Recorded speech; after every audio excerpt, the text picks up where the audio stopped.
El Supremo dicta que los negocios no siempre deben tributar por la devolución de impuestos en sociedades. No habrá que rectificar la declaración si un impuesto ha sido declarado inconstitucional. Dos recientes sentencias del Tribunal Supremo dan la razón a los negocios y establece que no deben rectificar sus declaraciones del impuesto de sociedades. Si éstas han prescrito cuando se les devuelvan impuestos que se dedujeron como gasto siempre que estos se hayan considerado inconstitucionales. El Supremo dice que los negocios no deben tributar por la devolución de impuestos ilegales en sociedades. Los autónomos y negocios no tendrán que tributar en el impuesto de sociedades por la devolución de los impuestos que se deduzcan como gasto y que a pasado el tiempo sean considerados anticonstitucionales o contrarios al derecho europeo.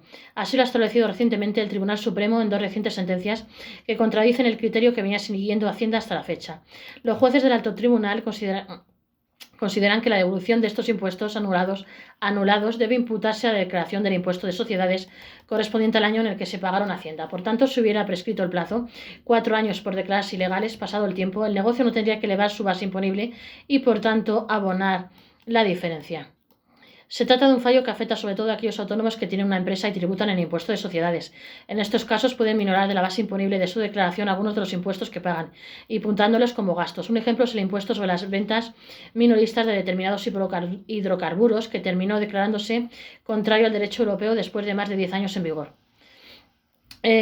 Para que los autónomos no tengan que tributar por la devolución de un impuesto en sociedades, se debe cumplir con varios requisitos. Por ejemplo, que éste se haya deducido como gasto de la base imponible o que se haya considerado inconstitucional o contrario al derecho europeo. No valdría una anulación de un Tribunal Superior de Justicia.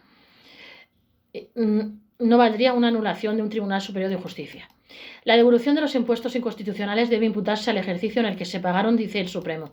Las sentencias del Tribunal Supremo han dado la razón a dos negocios que, tras haber pagado un impuesto declarado contrario al derecho europeo y haberlo deducido en sociedades como gasto, recibieron la devolución de este. Por ello, Hacienda le solicitó una rectificación de la declaración en la que se eliminará la deducción que realizaron en su día, lo que hubiera provocado un aumento de su base imponible y, por tanto, del resultado de la declaración. Sin embargo, los jueces del Tribunal Supremo establecieron que si al negocio finalmente le devuelven este tributo, que previamente se ha deducido por declararse ilegal, cuando llega la devolución, esta debe imputarse en el ejercicio en el que en su momento se incluyó el gasto, restituyendo así el daño al contribuyente. ¿Y qué ocurre si ya han pasado más de 4 años desde que se dedujo ese impuesto como gasto? La novedad que establece el Tribunal Supremo es que, al haber prescrito el plazo de Hacienda para rectificar la liquidación del impuesto de sociedades, el negocio no tendría que quitar la deducción que hizo de su declaración y por ello pagar más a la agencia tributaria. Como estos recursos suelen llevar un tiempo, lo más normal es que cuando lleguen las sentencias el plazo haya prescrito. Por ello, aunque se suprima ese gasto, no habría que tributar por la diferencia de la base imponible. El impuesto debe haberse declarado inconstitucional o contrario al derecho europeo.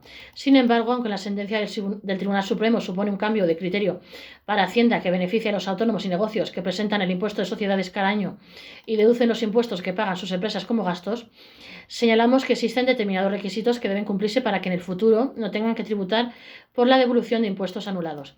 Que en su momento estos impuestos se hayan deducido como gasto en el impuesto de sociedades, que el impuesto sea declarado inconstitucional o que haya infringido el derecho comunitario.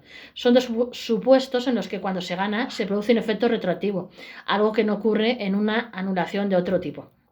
Que hayan transcurrido al menos 4 años, el plazo de prescripción desde que se presentó la declaración del impuesto de sociedades en la que se dedujo como gasto el pago del impuesto. Por tanto, no todos los impuestos que pagan los autónomos son deducibles en el impuesto de sociedades.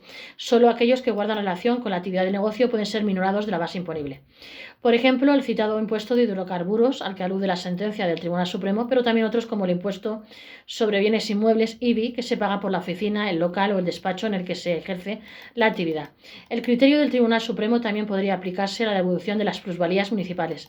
Las sentencias del Tribunal Supremo también afectarían a la devolución de cualquier otro impuesto pagado por los negocios y que sea considerado inconstitucional. Por ejemplo, las plusvalías municipales que los autónomos pagaron durante años al vender una vivienda a un local por el incremento del valor del terreno. Sin embargo, os explicamos que se trata de un impuesto que rara vez se ha incluido en el impuesto de sociedades como gasto deducible, al no estar afecto en la mayoría de los casos a la actividad de los negocios. Por ello, el Tribunal Supremo está negando la responsabilidad patrimonial del Estado en sus primeros fallos, como ya contamos en otro de nuestros vídeos aquí en la Gestoría YouTube, canal de YouTube Gestoría. Ante esta situación, la Asociación Española emitió un comunicado hace unos días en el que pidieron que se revisen las normas de nuestro ordenamiento jurídico para posibilitar que el contribuyente que ha pagado un tributo inconstitucional pueda sencillamente recuperarlo. Concluimos recordando que, desgraciadamente, desde su aprobación en 1978, no han sido ni una ni dos las ocasiones en las que se ha declarado inconstitucional la regulación de un tributo. Ahora bien, la máxima expresión de contrariedad con el ordenamiento jurídico ha sido lo ocurrido con el impuesto de plusvalía municipal.